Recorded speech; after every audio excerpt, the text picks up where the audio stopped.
আত্মশুদ্ধি। মোহাম্মদ হাবিবুর রহমান। বিশ্ববিদ্যালয় জীবনের গল্প মনে পড়ল। এইচএসসি শেষ করে সোহান বিশ্ববিদ্যালয়ে চান্স পেয়েছে। আবাসিক হলেন তুন উঠেছে। সেরুমেস কলের মধ্যে জুনিয়র। রুমমেট বড় ভাইদের নির্দেশে মাঝে মাঝে তাদের সাথে এখানে সেখানে যেতে হয়। একদিন বড় ভাইদের কয়েকজন বন্ধু রুমে একত্রিত হয়ে প্ল্যান করল তারা বাইরে যাবে, ঘুরবে, আড্ডা দিবে, খাবে এবং মিষ্টির দোকানে মিষ্টি কিনবে। মিষ্টি কেনার ব্যাপারে তারা ফিসফিস করে কি আলাপ করছিল, সোহান ততা বুঝতে পারল না। বড় ভাইয়েরা সেদিন সোহানকেও সাথে নিল। সারা বেলা ঘোরাঘুরি আর আড্ডা শেষে তারা মিষ্টির দোকানে খেতে গেল। ওয়েটার মামাকে বলল সবাইকে ভালো করে মিষ্টি খাওয়াতে। কথাবার্তায় সোহান বুঝতে পারল ওয়েটার মামা তার রুমমেট বড় ভাইয়ের পূর্ব পরিচিত। প্রায়শই বড় ভাইয়েরা এই মিষ্টির দোকানে এসে ওয়েটার মামার সাথে বেশ খাতির জমে উঠল। খাতিরের সাথেই মিষ্টি খাওয়া চলছে। বড় ভাই ওয়েটার মামার খোঁজ খবর নিচ্ছে, মামা কেমন আছেন, দিনকাল ভালো আছে কিনা ইত্যাদি ভাব বিনিময়। ওয়েটার মামাও বড় ভাইকে উদ্দেশ্য করে বললেন, মামা আপনি তো এখন দোকানে একদম আসেন না। সেইক ব্যাস ছিলেন, অনেক দিন তো হয়ে গেল। বড় ভাই লাস্ট গিয়েছিলেন মিষ্টির দোকানে, তা ওয়েটার মামা ভালোভাবেই স্মরণ করে রেখেছে। দিনক্ষণও তার মনে আছে। সোহান মিষ্টি মুখ করে দর্শকের ন্যায় শুধু দেখছে আর দেখছে। কি সুন্দর একটা আন্তরিক পরিবেশ। সোহান খুব একটা খাদক টাইপের না হওয়ায় বড় ভাই বলল, এই সোহান তুমি তো দেখছি খাওয়াই শিখনি, আরও খাও। তোমার মতো ছোটবেলায় আমি 1 কেজি মিষ্টি পুরা একসাথে খেয়ে ফেলতে পারতাম। এত লজ্জা পেও না, আরও খাও। এটা আমাদের পরিচিত দোকান। মিষ্টির কোয়ালিটি অনেক ভালো। অন্যান্য বন্ধুদেরও নিয়ে এখানে মাঝে মধ্যে মিষ্টি খেতে আসবে। বন্ধু বান্ধব, আত্মীয় স্বজনের বাসায় মিষ্টি নিয়ে যেতে পারবে। ওয়েটার মামার সাথে বড় ভাই তার অন্যান্য বন্ধুদেরও সোহানকে পরিচয় করিয়ে দিল। যথারীতি আর চাহিদা মাফিক মিষ্টি খেল। বড় ভাই ওয়েটার মামাকে প্রত্যেকের জন্য 3-4 আইটেম মিলে 2 কেজি করে প্যাকেট করে দিতে বলল। ওয়েটার মামায় থারিতে মিষ্টির প্যাকেটগুলো রেডি করল। এখন বিল দেওয়ার পালা। বড় ভাই তার বন্ধুদেরও সোহানকে সামনের দিকে এতে বলল। এদিকে ওয়েটার মামাকে কানে ফিসফিস করে কিয়েন বলল, আর হাতের মুঠোর ভিতরে মামার টিপস গুঁজে দিল। মামার মুখে মুচকি হাসি, মুহূর্তেই সোহান খেয়াল করল। ওয়েটার মামা জানাল সবকিছু ঠিকঠাক আছে।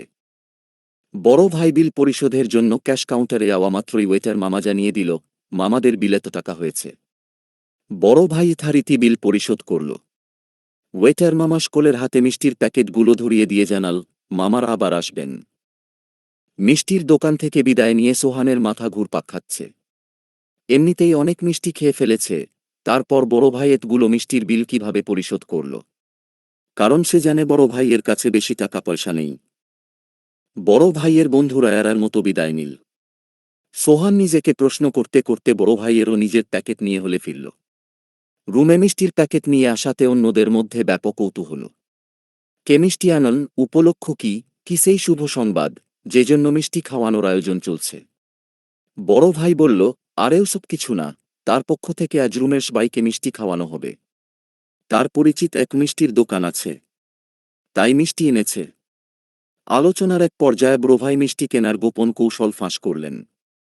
ওয়েটার মামার সাথে তার পূর্বেই পরিচয় রয়েছে। কোনো দিন অন্যদের সাথেও দোকানে মিষ্টি খেতে গিয়ে কৌশলটা সে জেনে আয়। একই কৌশলে আজও মিষ্টি খাওয়া হয়েছে এবং প্যাকেট ভর্তি করে রুমে আনা হয়েছে। ওয়েটার মামাকে একটু বেশি টিপস দেওয়াতে মিষ্টির মোট বিলের অর্ধেকেরও কম বিল সে ক্যাশ কাউন্টারে বলে দেয়। আর সে মোতাবেক বড় ভাই বিল পরিশোধ করে। এটা শোনার পর সোহানের মাথা সাইকেলের গতি থেকে কেটের গতিতে ঘুরতে লাগল। সে রুমে মাত্র কিছুদিন আগে উঠেছে। বড় ভাইদের সামনে মুখ ফুটে বেশি কিছু বলার সাহস সে রাখে না। রুমের অন্য ছাত্ররা অপকৌশলের এই মিষ্টি খাবে না বলে সাফ জানিয়ে দিল। বড় ভাই নানাভাবে তাদের বুঝাতে চেষ্টা করল, এমনটি আর সে করবে না। এবারের মতো বিষয়টি মেনে নাও সবাই। পরবর্তীতে সবাই মিলে 1 সপ্তাহ জুড়ে দিল। মিষ্টি তখনই খাবে এদি সম্পূর্ণ বিল ঠিকভাবে হিসাব করে সেই দোকানে গিয়ে পরিশোধ করে। বড় ভাই ভাবল, তাহলে এবার তো তার জরিমানা গুনতে হবে, কেননা অন্যদের সে দাওয়াত করে এনেছিল। বিলের সম্পূর্ণ টাকা তার নিজেকেই দিতে হবে। অবশেষে বড় ভাই শর্ত মোতাবেক পরের দিন দোকান খোলা মাত্র প্রকৌশলের অবশিষ্ট টাকা পরিশোধ করে দেয়। এতে মিষ্টির দোকান মালিকের কানে গেল ব্যাপারটা। সাথে সাথে ওয়েটার মামার চাকরি গেল। আর সবাইকে জানিয়ে দিল এমন অপকর্ম জীবনে আর কখনো করবে না। অসৎসঙ্গে বা কারো প্ররোচনায় হয়তো আপনি একদা খারাপ পথে পা বাড়িয়েছিলেন, কিন্তু আপনার মধ্যে উপলব্ধি হয়েছে সেই কাজটি অন্যায়, অপরাধমূলক পাপকর্ম আর করাবে না। আপনাকে সেই ভুল পথ থেকে ফিরে আসতে হবে। এক্ষেত্রে সেই কাজটি এড়িয়ে যেতে হবে, অর্থাৎ সেই কাজে আবার ফিরে যাবে না। যেমন ধূমপান করা, মাদক গ্রহণ, মিথ্যা, প্রতারণা, চুরি, অশালীন চলাফেরা, পরকীয়া, বিবাহ বহির্ভূত একাধিক সম্পর্কে জড়ানো, প্রেম ভালোবাসার নামে একাধিক বয়ফ্রেন্ড গার্লফ্রেন্ড, ইভটিজিং, দুর্নীতিতে জড়ানো, কমিশন খাওয়া, জনভোগান্তি বাড়িয়ে ফায়দা লুটা, বাটপারি করা, অন্যের হক আত্মসাৎ করা, সিন্ডিকেটের মাধ্যমে কৃত্রিম সংকট তৈরি করা ইত্যাদি অপকর্ম। মনের অজান্তেই ধীরে ধীরে হয়তো সেই খারাপ কাজটির প্রতি আপনার মোহ, আকর্ষণ ও ভালোবাসা জন্মে গিয়েছিল। এ উপলক্ষে কতিপয় খারাপ বন্ধু বান্ধব ও সৎসঙ্গ জুটেছিল। আপনি জানেন কাজটা খারাপ, তারপরেও আপনি যদি ছাড়তে না পারেন তাহলে আপনার ইচ্ছাশক্তি দিয়ে নিজের সাথে লড়াই করতে হবে এবং প্রতিজ্ঞাবদ্ধ হতে হবে। উদাহরণস্বরূপ বলায়, ধূমপান ত্যাগের জন্য আপনার প্রবল ইচ্ছাশক্তিই যথেষ্ট। আবার মাদক ছেড়ে দেওয়ার জন্য আপনার ইচ্ছাশক্তির পাশাপাশি চিকিৎসার প্রয়োজন হতে পারে। এক্ষেত্রে আপনাকে ইচ্ছাশক্তির পাশাপাশি কঠোর প্রতিজ্ঞাবদ্ধ হতে হবে। মানুষ ফেরেশতা নয়, পরিপূর্ণ নয়, পারফেক্ট নয় এবং ভুলের ঊর্ধ্ব নয়।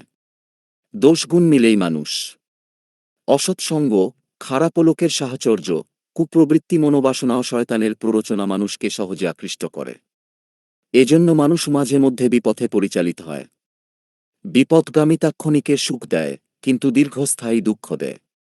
কিন্তু এটা সাময়িক ব্যাপার হয়। আর কোনো যদি কুকর্ম, অপকর্মের পুনরাবৃত্তি না ঘটে, নিজেকে পরিবর্তন করার নেশায় তার মধ্যে কাজ করে, তবে সে একদিন সফল হবেই। এজন্য প্রয়োজন আত্মশুদ্ধি অর্জন করা। পরিশুদ্ধতার মাপকাঠিতে মানুষ তিন প্রকার।